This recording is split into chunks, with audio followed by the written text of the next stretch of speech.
Now this is the kind of movies we're gonna make here, okay? Woo!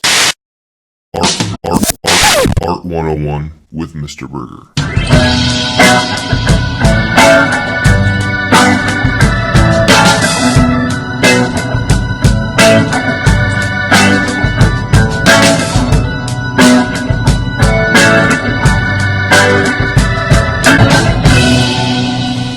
This episode is brought to you by Blowing Rock Brewing Company. Go to the mountains.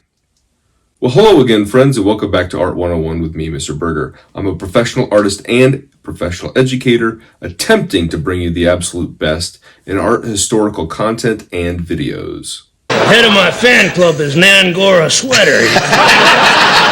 Comes out of Dubuque, Iowa. You know, she's really fuzzy, though, man. Yeah. And as always, I appreciate the likes, shares, comments, new subscribers, old subscribers.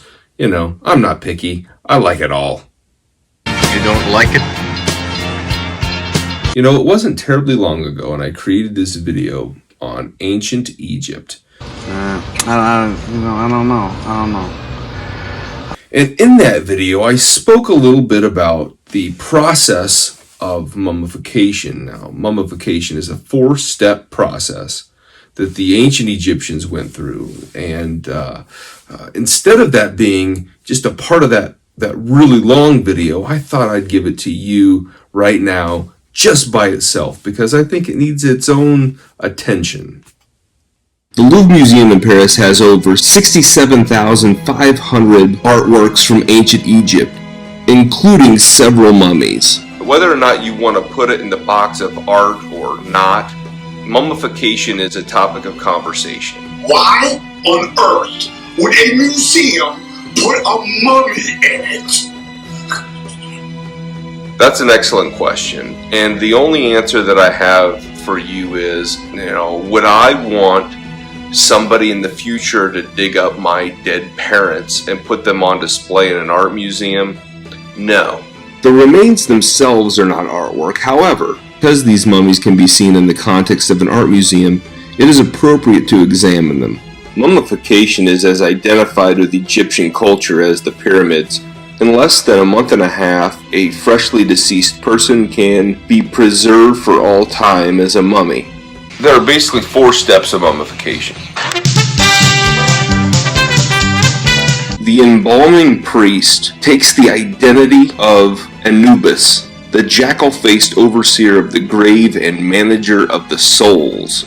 All internal organs are removed, including the brain. To remove the brain, they use a device called the brain hook, where the hook is inserted through the nasal cavity and removes the brain, which is about the consistency of Jell-O. Make some fun. And that brain tissue has to be removed from basically an enclosed coconut. The most important organs are dried, wrapped, and placed in jars, called canopic jars, so they can be overseen by the 4 sons of Horus. The human son looks over the liver, the jackal son looks over the stomach, the baboon son looks over the lungs, and the falcon son looks over the intestines. Egyptians believed that the source of knowledge came from the heart, so this organ was preserved and mummified on its own and eventually would be placed back into the body.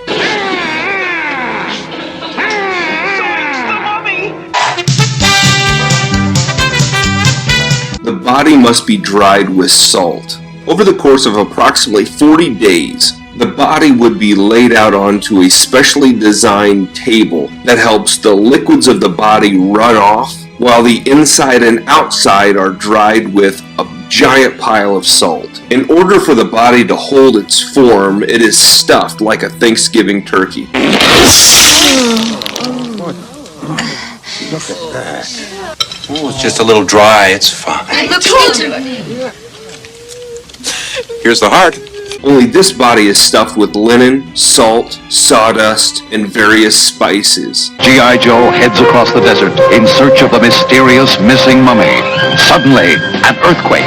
No time to lose. Joe must get the mummy out.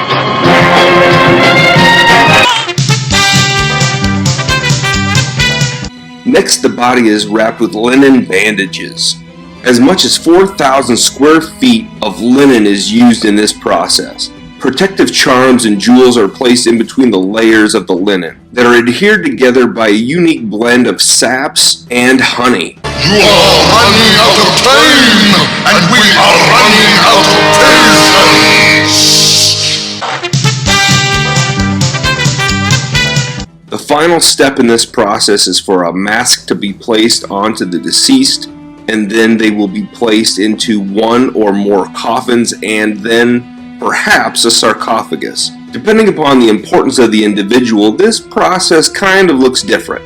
In Egypt, oftentimes this mask could be a wooden plank. For others, it's a metal mask or a wooden mask, and for some even a clay mask. This is a practice that takes place all over the world, where the deceased have a death mask. We see examples of this in South America, Central America, North America, Europe, as well as in Asia and other parts of Africa. Again, depending upon the importance of the individual, there may be 1, 2, or 3 coffins that the person is placed into.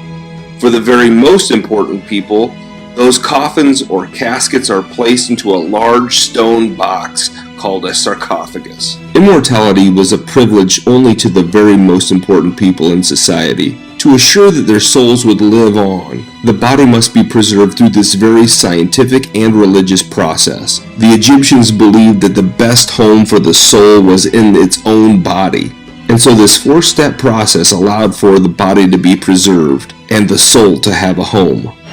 Did you see that? Man, I don't know. Maybe it's this high country ale, but I love that story.